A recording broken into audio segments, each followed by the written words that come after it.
the greatest book friends. Welcome to this week's book review of The Gilded Ones by Namina Forna. I know. I know. Do you see this cover? Do you see this? And I know what you're thinking. You're like, hey, that's not IR romance. And you are right. You are quite observant, book friend. This is not an IR romance book. This is a young adult paranormal slash fantasy, everything amazing book. Okay? This is the debut novel by Namina Forna, and she did that. Like, book friends, I found myself not wanting to finish this book because want to I did not want to know all the secrets. I did not want the magic to end. This book is magic. Okay? It is drama. It is fantasy. It is paranormal. It is, do I dare say, a little bit of romance. All wrapped up in this beautiful golden bow. I did not want this to end. I did not want to get to the end, but I knew I needed to finish it because I couldn't wait to share this amazing story. So what is it about? The Gilded Ones is about this young girl named Deka, who is 16 and is about to go through this purity ceremony in her village. So all the girls, they turn 16, they have to go through this ceremony to see if they are pure enough to then become a wife, to basically find a husband and become a wife and have kids and be pretty much subservient to your husband. Not submissive, subservient. Because the women in this country, not just in her village, but in the country of Otera, they are viewed as less than. They are not able to be out in the village unescorted by a male heir. So that means they couldn't go to the market by themselves. They couldn't go to the wells by themselves. They couldn't run. They couldn't jump. They couldn't have jobs. They couldn't do anything but serve their husband. That's what they were. That's what they were brainwashed to do. And I do mean brainwashed because there is all throughout this book is about the Oyomu.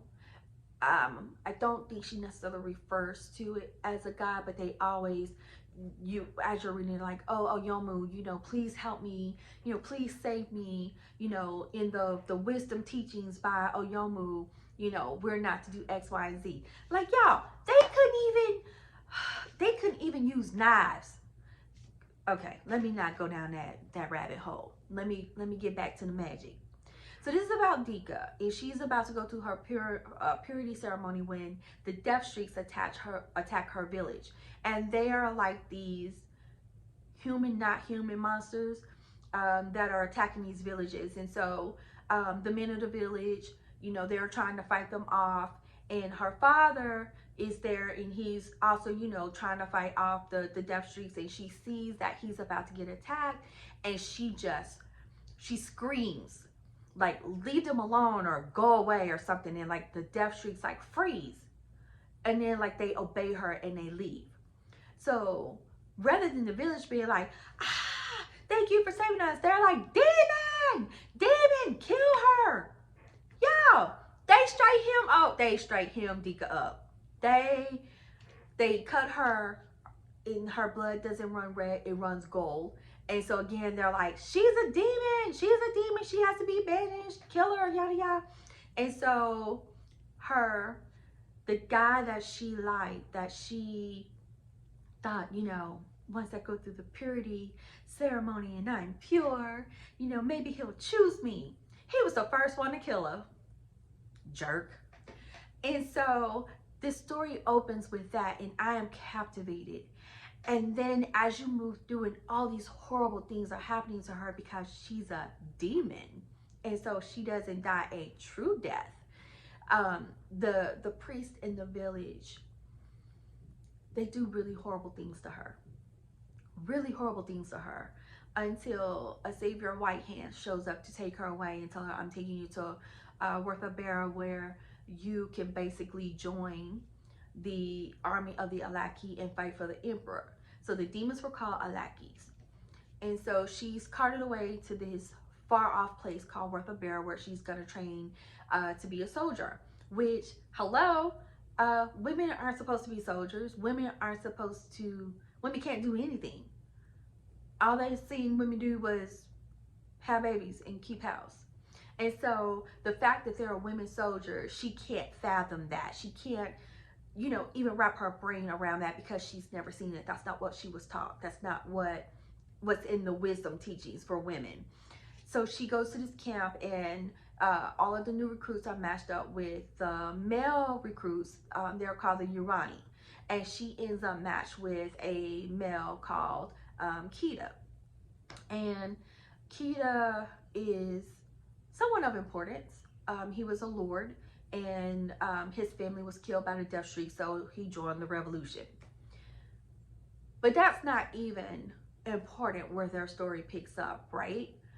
What I found so fascinating with this book was that as Deka is going through this training, she starts to tap into her power, right? The recruits, they're out on a run, both the Alaki and the Urani, they're out on a run, they're part of the training, and the Alaki can move faster than the boys. They can move faster than the guys because they're demons. And so they're running, and she realizes that there's no one next to her, not her good friend Brita, not Belcalis and Asa and Atawapa. They're all part of her little crew. They're banded together, they're bonded together. And when she realized they're not there, she's like, what are you doing? And so I want to read this page when she starts to understand that she has some power, and that this power is freedom, that she is free, that she never understood that she could be free. And so this passage is, I wanted to highlight this book. I wanted to mark it, but I'm such a book, no, don't do that. You don't mess up books, don't do that. And then I couldn't okay, let me read this passage. This is where she is coming to this understanding that, yeah, we might be girls, but you know what? Bump that. The truth is, girls have to wear smiling masks, contort themselves into all kinds of knots to please others, and then when death streaks come, girls die. They die. I glance from one blood sister to the other. The way I see it, we all have a choice right now. Are we girls or are we demons? Are we going to die or are we going to survive? Listen, I wanted to be a blood sister right then. I wanted to cut my palm and be like, yes, blood sisters, demons, whatever. I wanted to join the tribe, y'all. I was like, yes, girl, yes. So the more that she goes into this training, the more that she starts to tap into her abilities, the more that she understands that, hey, everything that I've ever been told my entire life is a lie. And so she has to make a choice. Am I going to embrace this and become who I'm supposed to be? Which she's not really clear what she is, and you don't really know what she is either. But she has these abilities that even though she is an Alaki, she has abilities that the other girls don't have. And so White Hand shows back up, and it's like, well, now I'm going to personally train you, and you're going to be my own little death squad. And Deka, Brita, Belcalis, Asa, Atawapa, they become kind of like the little death squad that White Hands is putting together. But White Hands is shady. You don't know if you can trust her. You don't know if her intentions are altruistic either. She is never really forthcoming. It's always like, I will tell you when you need to know things. because she knows things, but she is not sharing it with Deka. She's not giving her the full story. Just that every time that they train, she taps into something else. She taps into another power. She's teaching her different things. And so you are reading this and you are watching Deka become this powerful being. And you are watching her as she forms the attachments with her sisters, as she's trying to figure out how to use this power, as she's trying to figure out who she is, what she is. And you will find yourself cheering for her. You will find yourself like, yes, Deka, yes. And to all the other Alaki, when you're hearing their stories, like, you are cheering for them. You want them to succeed. You want them to get their freedom. And that's not even, that's just part of the story. That's just part of the book, wanting them to get their freedom. But you're watching them as they go through all of these different trainings and they go on these raids, and she has to take life. How that affects her. How when things start clicking in her brain, how she's trying to figure it out. The empathy that she has, even though she has been given no empathy at all. How she was treated and tortured, but yet, she still has these empathy towards these death sheiks who are, you know, killing these people, who are destroying whole villages. And then there's the relationship that is being formed with her and Kita. You know, her Urani, he is her protector. They are battle soldiers together.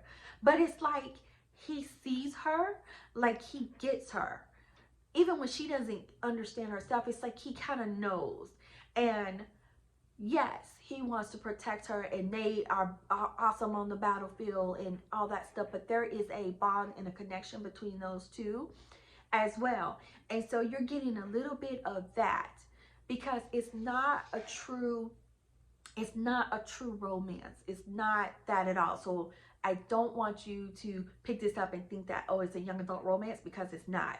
It's really more of a young adult coming into your power, understanding who you are, going through the battles, going through the betrayal, through the hurt, and coming out on the other side smarter, faster, with more knowledge and with more power than you could ever have imagined for yourself.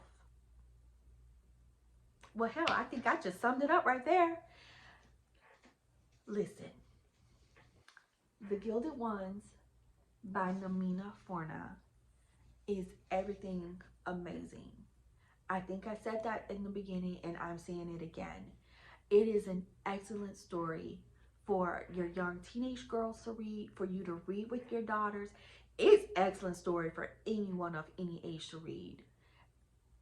I absolutely loved that all of these young girls who were touted as demons, who were so mistreated, had the end to decide who they want to become, to understand who they are, to embrace their power, and to embrace their freedom in ways that they never thought that they could.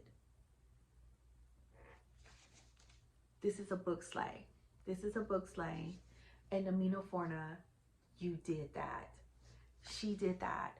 Book friends, if you do not read another book for this year, please read this book, The Gilded Ones by Namina Forna. I don't even know what else to say. I mean, I could basically tell you the whole book, but I would do such a disservice, because the written word, the words that she have written here, they're magic. This book is magic. So read it, okay? So until next time, read a good book. Mwah.